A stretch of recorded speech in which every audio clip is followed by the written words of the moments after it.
Hello everyone, and welcome to Movie Tales. Today's story, The Conjuring, Last Rites. An ordinary family buys an old mirror. Soon after, strange things begin to happen in their home. To get rid of the ghosts, they call in a team of paranormal investigators. The story, based on real events, begins in 1964. A young couple, Ed and Lorraine Warren, are just starting their research into the paranormal. They meet with a woman named Victoria. Victoria tells them how she found the body of her father, the owner of an antique shop, after he had taken his own life.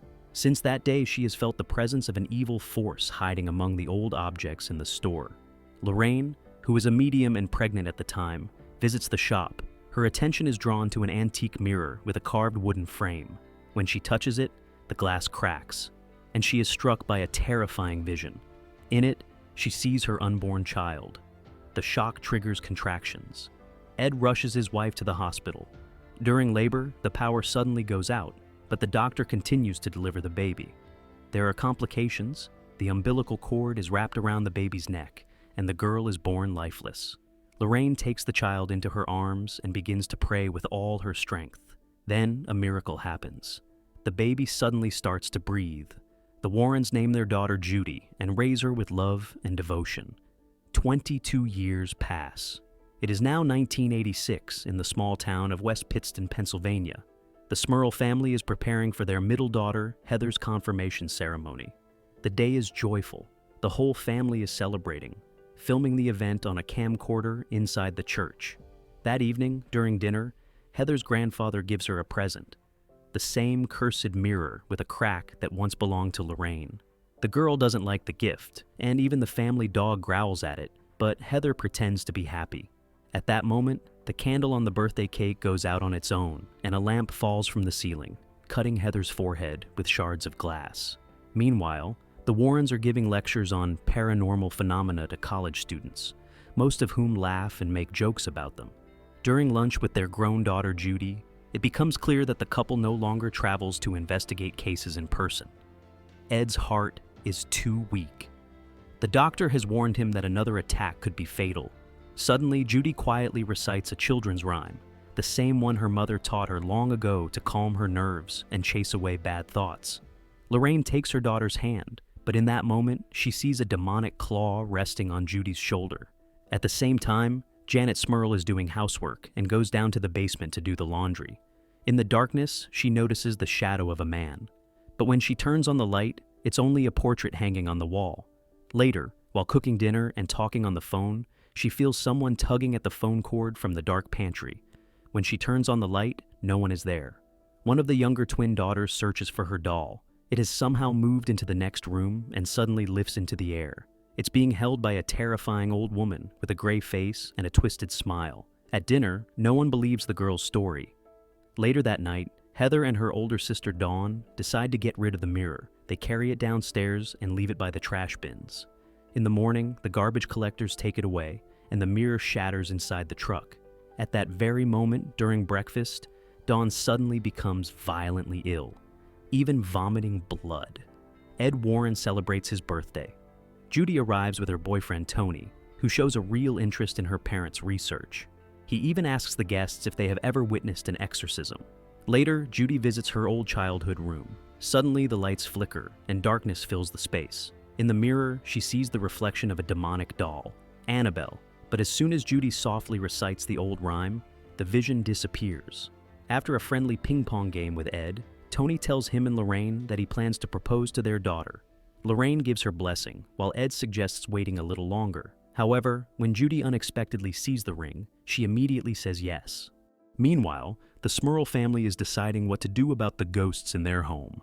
Dawn argues with her father, accusing him of not believing them since he hasn't experienced anything himself. That night, however, the man suddenly starts levitating above his bed. In the mirror, he sees a ghost sitting on top of him. Heather replays the video from her confirmation ceremony. At the moment when the candle went out, she notices something strange. For just a second, a ghostly face appears next to her. Then she notices two glowing eyes above the television, but it turns out to be nothing more than a reflection of porcelain figurines. In the light of car headlights passing outside, a man with an axe suddenly attacks Heather. Her terrified scream wakes her mother and breaks her father's levitation. the Smurl family contacts both the media and the church, but the journalists arrive much faster than the priests. Soon, Father Gordon, a longtime friend of the Warrens, comes to the house. He inspects the home and realizes that a powerful evil spirit has taken hold inside. Without wasting time, he leaves for the bishop's office to ask for help. Later, during Judy's wedding dress fitting, she is left alone in a room full of mirrors. Suddenly, she notices that some reflections are not copying her movements. Then she feels something beneath the dress, as if someone is hiding under the fabric. Thinking it's just the seamstress returning, she calms down. But soon she realizes that the one under the fabric is not human. It's a hideous old woman. The light goes out. Panicking, Judy begins to recite the familiar rhyme, and the vision disappears. Then she sees her own reflection pounding from inside the mirror before the glass shatters and a hand grabs her by the throat.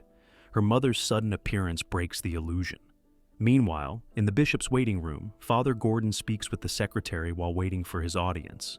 He wipes the blood from his nose and suddenly realizes there's no one behind the desk at all. The phone rings. A voice sounding like Judy tells him to turn back. The handle on the office door twists, and the cross engraved on it turns upside down. The doors swing open, revealing darkness. Father Gordon raises his cross. It bursts into flames in his hand. Consumed by terror, the priest pulls a power cord from a cleaning machine, wraps it around his neck, and throws himself into the stairwell. At the same time, Tony helps Ed repair his motorcycle. In gratitude, Ed shows him the storage room filled with cursed and possessed objects collected over the years. At that moment, they receive the news. Father Gordon is dead. After the funeral, Judy stays behind for a moment and touches the coffin. Inside her, the gift she inherited from her mother awakens. The gift of a medium. At home, Lorraine finds that the kitchen sink is clogged. When she removes the blockage, she discovers a locket with a photo of her daughter inside. Suddenly, the water in the sink turns into blood. It overflows, spilling across the kitchen floor. The horrifying vision ends when Ed walks into the room. Then the doorbell rings. Tony stands outside with news. Judy has gone to Pennsylvania. Alarmed by a terrible feeling, Lorraine, Ed, and their future son-in-law rush to West Pittston. When they arrive, journalists surround the Smurl house like vultures waiting for a story. Inside, the Warrens find their daughter. Judy explains that she came to help the family, just as Father Gordon had intended to do before his death. Lorraine wants to take her daughter home, but Judy convinces her to stay and help, to do what they used to do and save the terrified family.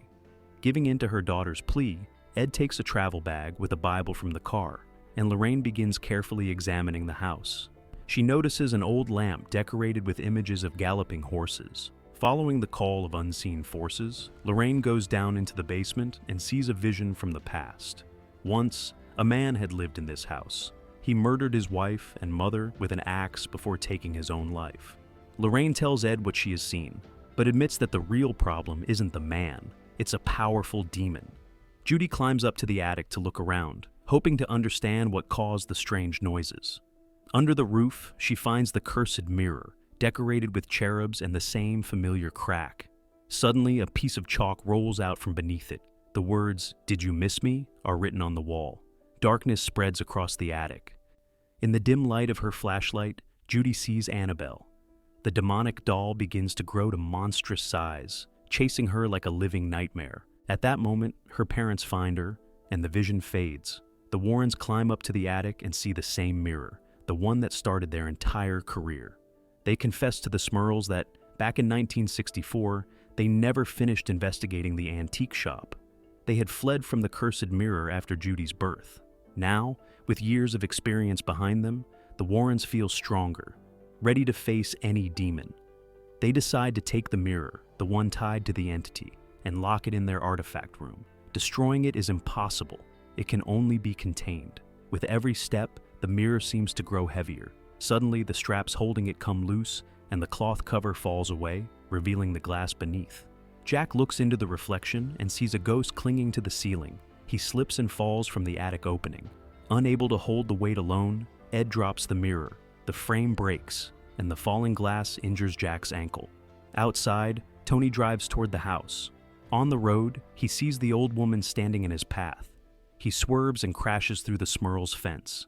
Rain begins to pour, and inside the house, the lights go out. Lorraine shuts a door that suddenly swings open and sees the nightlight glowing in the room, the one with the galloping horses. Her daughter sits there, crying. Judy is weak after the fall, and now the demon has taken hold of her. Possessed, Judy pushes her mother down into the basement. The family dog barks at her. The demon grabs the poor animal and throws it against the wall. On the staircase, Ed tries to reach his daughter, but the demon inside her triggers another heart attack. While he struggles to gather his spilled pills, the possessed girl climbs toward the attic. In the basement, Lorraine encounters the ghost of the man with the axe. He slams the weapon into the head of his ghostly wife, then turns on Lorraine, chasing her through the shadows. Just before he can strike her, Tony bursts through a side hatch and pulls her to safety. They rush upstairs, pushing the Smurl family out of the house, then head to the attic themselves, where Judy has gone. There, the Warrens see their daughter hanging from a noose, the demon's favorite method. Tony manages to pull her down and revive her, bringing her back from the edge of death once again. The mirror rises into the air, spinning around its axis. Then it tilts sideways, breaking the railing and moving toward the exorcists. Ed tries to cast the demon out with words from the Bible, but the book bursts into flames in his hands. Thinking fast, he thrusts it toward the reflection, but it only enrages the demon. At that moment, Lorraine remembers the lullaby she used to recite to comfort Judy as a child. Mother and daughter speak the rhyme together, their bond stronger than the evil before them. The demonic presence weakens. With a shattering wave, the windows explode and the demon vanishes. By morning, the Warrens, bruised but alive, leave the Smurl home, taking the cursed artifact with them. Back in their collection room, Ed locks the mirror away and hands the keys to Tony. Tony has shown he can carry on their work. The story ends at Tony and Judy's wedding. A closing note appears on the screen. Despite the skepticism and ridicule they once faced, Ed and Lorraine Warren became leading figures in the field of paranormal investigation. They were married for 60 years. Ed passed away at the age of 79. Lorraine lived until 92. What remains after them is their occult museum, where, to this day, among many other artifacts, the cursed mirror still rests. Thanks for watching. Like and subscribe to see the latest videos first.